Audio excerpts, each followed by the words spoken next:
Lily, lily তুমি বেঁচে আছো? লিলি? আপনি কি আমাকে বলছেন? আমি লিলিকেই বলছি। আপনি ভুল করছেন, আমি লিলি নই, আমি ডাক্তার ফাতেমা আক্তার। দাঁড়াও, তুমি পৃথিবীর সবাইকে ফাঁকি দিতে পারলেও আমার চোখকে ধোঁকা দিতে পারবে না। আমাকে ভালোবেসে ভালোবাসা দক্ষ অভিনেত্রী হয়ে বিয়ের দিন ধার্য করে আত্মহত্যার মতো ঘৃণ্য পাপের আশ্রয় নিয়ে এখানে পালিয়ে সে কোন প্রেমিক পুরুষের সাথে ঘর বেঁধেছ? কোথায় সে? ডাকো তাকে, আরে আমার সাথে পরিচয় করিয়ে দাও। না না, ভয় পেও না, আমি তোমার স্বামীকে তোমার আমার ভালোবাসার কথা কিচ্ছু বলবো না। আফটার কৃতজ্ঞতা বলতে একটা কথা আছে। একজন মৃত্যু পথযাত্রীকে তুমি সুস্থ করেছো, তাছাড়া এক সময় তুমি আমাকে ভালোবাসতে। সেবা পাইছে। আমি কারো মতো প্রতারক প্রবঞ্চক নই, কারো মতো বেঈমান নই। তার মানে তুমি? হ্যাঁ হ্যাঁ, আমি লিলি, আমি সেই লিলি যে তোমাকে ভালোবাসতো, যে লিলিকে তুমিও প্রাণ উজাড় করে ভালোবাসতে, যে লিলিকে একদিন না দেখলে তুমি অস্থির হয়ে উঠতে। আমি সেই লিলি।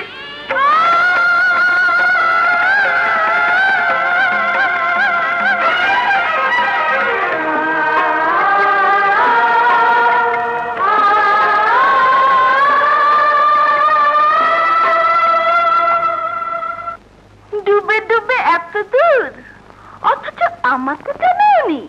জুলি, হ্যাঁ এখন তো ধমকাবেই, কিন্তু আমিও ছাড়বো না দুলা ভাইকে। একবার পেলে তখন বোঝাবো মজা। কি বোঝাবি? ওই কি বোঝাবি? আমার বোনের সাথে লুকিয়ে লুকিয়ে প্রেম করার মজা। জুলি, ভালো হচ্ছে না কিন্তু। হবে হবে, আগামী শুক্রবার দিন সব ভালো শেষ হবে। মানে মানে তোমার সাথে তোমার প্রেমিক পুরুষ রাজু সাহেবের বিয়ে হবে। সত্যি? হ্যালো, হ্যাঁ বলছি। কি বললেন? পেশেন্টের সিরিয়াস অবস্থা? কোনো ডাক্তার নেই? ঠিক আছে, আমি আসছি। বাবা, আমি একটু হাসপাতাল থেকে আসছি। কিন্তু আজকের দিনে আমি যাবো আর আসবো।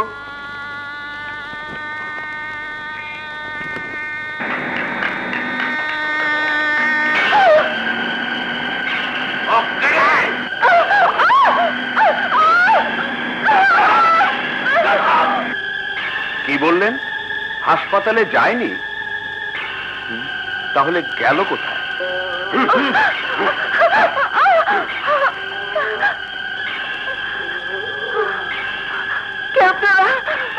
কেন আমাকে এভাবে ধরে এনেছেন? আমাদের নেতা কামরু ভাই পুলিশে গুলিতে আহত, আপনাকে তার চিকিৎসা করতে হবে। কিন্তু কিন্তু আজ আমার কোনো কথা শুনতে চাই না।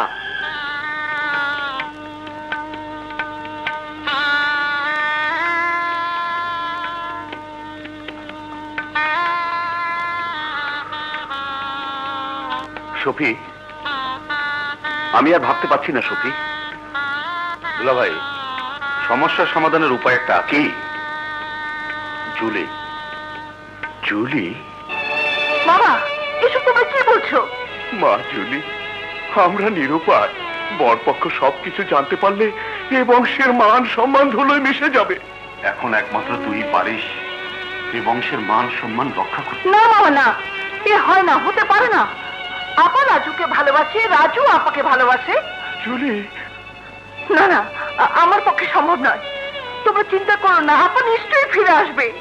জুলি, পরযাত্রীরা যদি জানতে পারে লিলি নেই, তাহলে পরিস্থিতি কি হবে একবার ভেবে দেখ। তোর বাবার কি অবস্থা হবে ভেবে দেখ। লিলি বাড়িতে নেই জানার পর লিলি ফিরে আসলে বরপক্ষ লিলিকে গ্রহণ করবে, তার কি নিশ্চয়তা আছে? মারে মারে, রাজি হয়ে যা। আজ থেকে সবাই জানবে তুই হচ্ছিস লিলি, আর লিলি ফিরে এলে হবে জুলি। অসম্ভব, এ হতে পারে না বাবা। জুলি, তুই এই মুহূর্তে রাজি না হলে আমাকে বিষ খেয়ে আত্মহত্যা করতে হবে। বাবা, পিতা হয়ে আমি তোর পায়ে পড়ছি মা। বাবা, বাবা, এ তুমি কি করছো?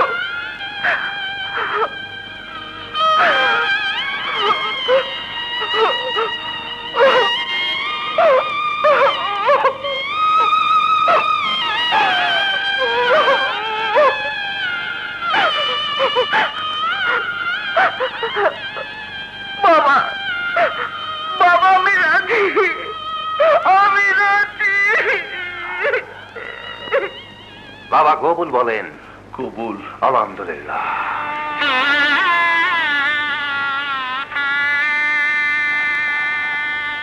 আমিন।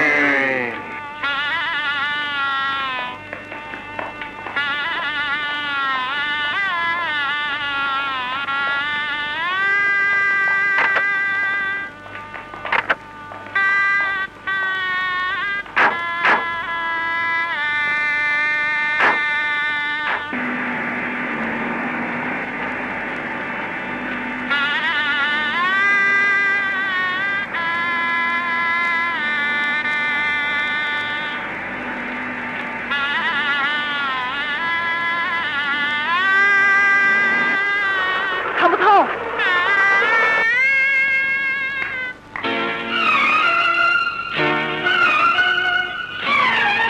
লিলি, এত রাত পর্যন্ত কোথায় ছিলি? বল, উত্তর দে, কোথায় ছিলি? বাবা, আমার কথা শোনো। তোর কোনো কথা শুনতে চাই না। আগে বল, কোথায় ছিলি, কেন ছিলি? বলছি মামা, বলছি। আর একটি কথা বললে পিস্তলের গুলিতে মাথার খুলি উড়ে যাবে। কোনো কথা না বলে কামরু ভাইয়ের চিকিৎসা শুরু করুন। কথা দিচ্ছি, কামরু ভাই সুস্থ হওয়া মাত্র আপনাকে আপনার বাড়িতে সসম্মানে পৌঁছে দেওয়া হবে। আমি রাজুকে সব খুলে বলবো। সব কথা শুনলে ওরা আর রাগ থাকবে না। যাও বাবা, যাও, ওকে ফিরিয়ে আনো। যাও। দেরি হয়ে গেছে রে মা, অনেক দেরি হয়ে গেছে। মানে লিলি, লিলি, লিলি, রাজুর সাথে জুলির বিয়ে হয়ে গেছে।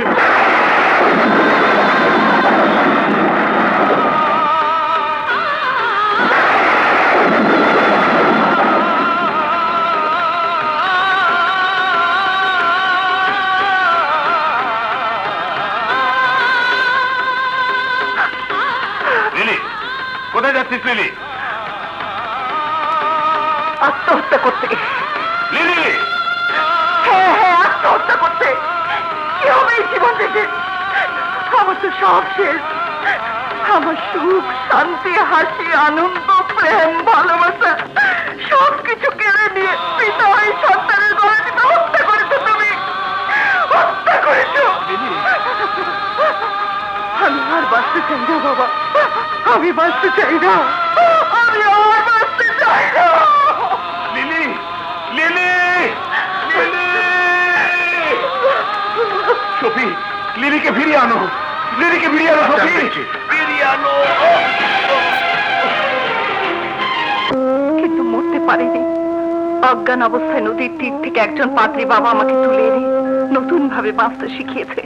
পাদ্রী বাবা বলেছিলেন, জীবনটা যখন শেষ করতে চাস তখন মানুষের সেবা করে শেষ কর। গরিব দুঃখীদের মাঝে নিজেকে উজাড় করে দে। সেই থেকে শুরু হলো নতুন জীবন। ওই হাসপাতাল আর আমি এক হয়ে গেলাম। ভুলে গেলাম সমস্ত দুঃখ, ক্ষোভ, অভিমান। লিলি, কার সাথে রাগ করবো, কার সাথে অভিমান দেখাবো, কার জন্য দুঃখ করব? যে আমাকে ভুলে আমারই বোনের সাথে সংসার করছে। লিলি, আমার ভাগ্য, আমার ভালোবাসা, আমার প্রেম আমার সাথে প্রতারণা করেছে। না লিলি, না, এসব তোমার ভুল ধারণা। ভাগ্য শুধু তোমার সাথে প্রতারণা করেনি, ভাগ্য আমার সাথে প্রতারণা করেছে। বিয়ের দিন বাসর রাতে। না, আমি লিলি না। ঠাট্টা রাখো তো। আজ বাসর রাত, তোমার আমার অনেক সাধনা রাত। আপনাদের এই সাধনার রাতে সেই বাসর ঘরে আমার বদলে যার থাকার কথা ছিল সে বেঁচে আছে না মরে গেছে তাও জানি না। শুধু জানি তাকে খুঁজে পাওয়া যায়নি। এসব এসব তুমি কি বলছো? আমি ঠিকই বলছি। লীলা আজ সকাল 10টায় হাসপাতাল থেকে ফোন পেয়ে বাবার নিষেধ সত্ত্বেও হাসপাতালের উদ্দেশ্যে বাড়ি থেকে বেরিয়ে যায়। তারপর সকলের প্রতীক্ষার পালা। সারাদিন পর সন্ধ্যে 7টা, 8টা, 9টা, রাত 12টা বেজে গেল, কিন্তু লীলা আর ফিরে আসলো না। বংশ মর্যাদা রক্ষা করার জন্য বাবা এবং মামা দুজন এসে আমাকে বিয়ের প্রস্তাব দেয়। আমি রাজি না হলে বাবা আত্মহত্যা করার সিদ্ধান্ত নেয়। বাধ্য হয়ে বাবাকে বাঁচাতে গিয়ে আমি রাজি হয়েছি। না না, সে হতে পারে না, কিছুতেই না, কিছুতেই না। রাজু, আমি জানি তুমি কেন এসেছো। বসো রাজু। মৃত্যুর আগে সত্য কথাটি জানাতে না পারলে আমি মরেও শান্তি পাবো না। সম্মান বাঁচাতে গিয়ে আমি আমার সন্তানকে হারিয়েছি। লিলি আর কোনো দিন ফিরে আসবে না। ও আত্মহত্যা করেছে।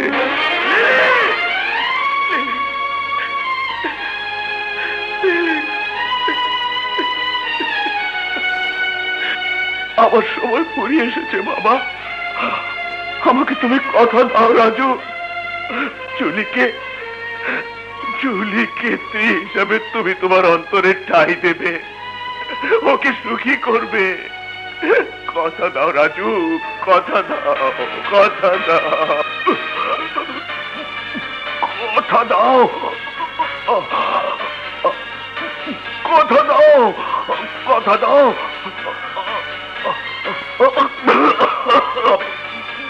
আমি কথা দিলাম বাবা, কথা দিলাম বাবা, বাবা, বাবা, বাবা, বাবা, বাবা।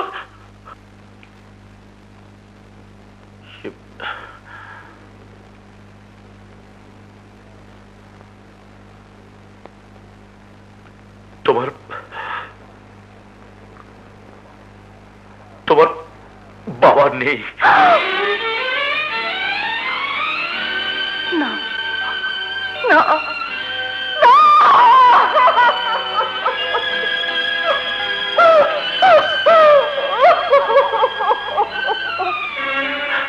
আসলে কি জানো লিলি, একই বলে ভাগ্যের নির্মম পরিহাস। জুলিকে নিয়ে আমি ঘর করলেও প্রতি মুহূর্তে আমি আমার ভালোবাসি লিলিকে অনুভব করেছি। ও কথা বলো না প্লিজ।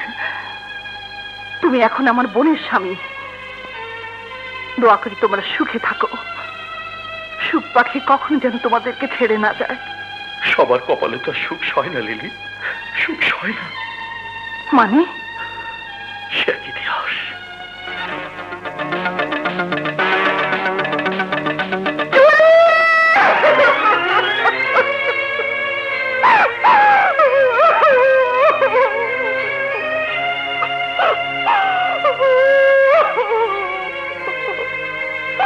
এখানে শেষ নয় লিলি। জুলির হত্যাকারী হিসেবে আমাকে চিহ্নিত করে কাজ করে দাঁড় করানো হয়।